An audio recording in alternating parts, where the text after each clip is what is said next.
This is LGBT. Let's get back to talking. I'm Nico. Around here, we tell stories about queer lives. The ones that ended in headlines, or never made it that far. Some were victims. Some were villains. Most were complicated. So, pour a drink, take a breath. Let's get back to talking. Michael Alig didn't want fame. He wanted worship.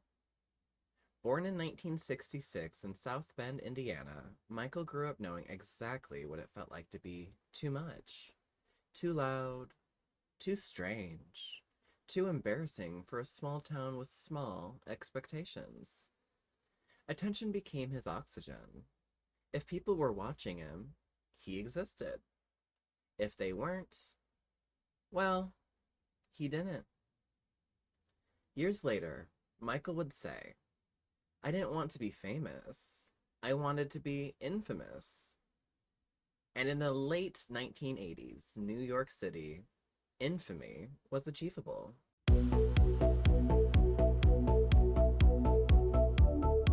New York was wounded then.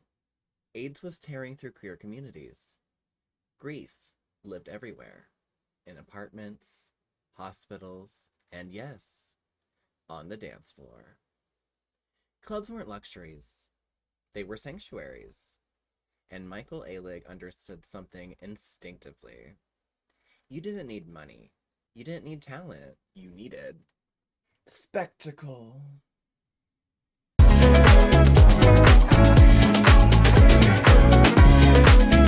The club kids weren't performers. They were events. Latex, baby doll heads, platform shoes tall enough to ruin your spine. Outfits designed not to flatter, but to demand attention. As Party Monster puts it, the point wasn't to look good. The point was to be noticed. Michael rose fast. Limelight, Tunnel, Palladium. Clubs that felt less like venues and more like fever dreams. The door wasn't guarded by muscle. It was guarded by taste. And Michael decided who mattered. Later reflecting on that power, he admitted, once you decide who gets in and who doesn't, you're God.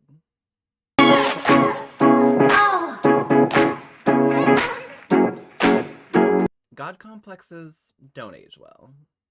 As the fame intensified, so did the drugs. Ecstasy, ketamine, heroin, cocaine. Reality softened. Friends described Michael becoming volatile, cruel, violent.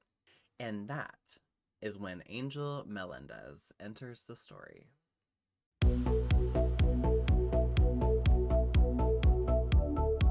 Angel wasn't chasing celebrity status. James St. James later said of him, he wasn't trying to be a star. He just existed in the scene. Angel dealt drugs, yes. But he was quiet, grounded, human. A presence, not a performance. He didn't need the spotlight. And eventually, he did something Michael couldn't forgive. He stopped supplying him drugs. In a world built on ego and control, that was betrayal.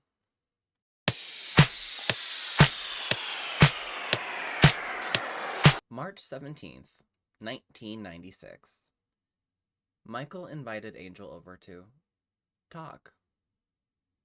Angel never left. What happened inside that apartment was chaotic, drug-fueled, and brutal.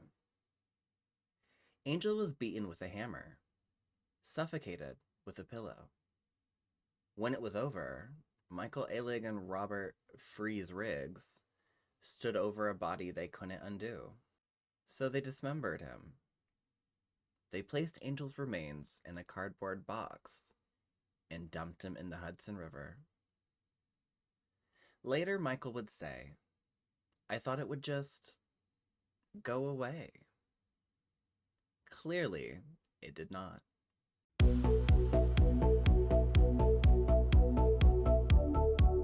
Human remains were recovered from the Hudson. The truth bled out slowly through rumors, bragging, panic. Michael partied while the city whispered. He joked. He unraveled. In December 1996, he was arrested. In 1997, Michael Alig pleaded guilty to first-degree manslaughter. He was sentenced to 10 to 20 years in prison. The club kid scene collapsed overnight.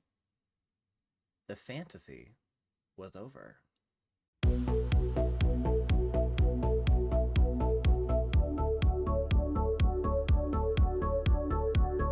Michael was released in 2014. Older. Thinner. Still talking about fame. Still centering himself in the story. Some people believed he'd changed. Others did not. And maybe that discomfort is the point. Not every story ends in redemption.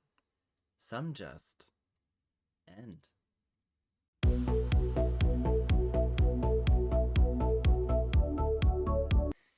Angel Melendez was 25 years old. He deserved to grow older, to leave the party on his own terms, not in pieces. He wasn't a cautionary tale. He was the cost. The club kids wanted to shock the world, and they did. But this story isn't about excess. It's about what happens when attention matters more than humanity. When being seen becomes more important than someone else being alive. You've been listening to LGBT. Let's get back to talking. I'm Nico, your host, your narrator, your slightly too interested gay friend with a microphone. And every week, we dig into queer lives, brushed out of the margins.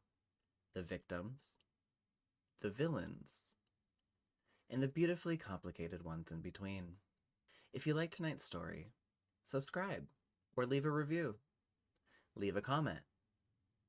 Or just whisper sweet nothings into the void. I hear everything.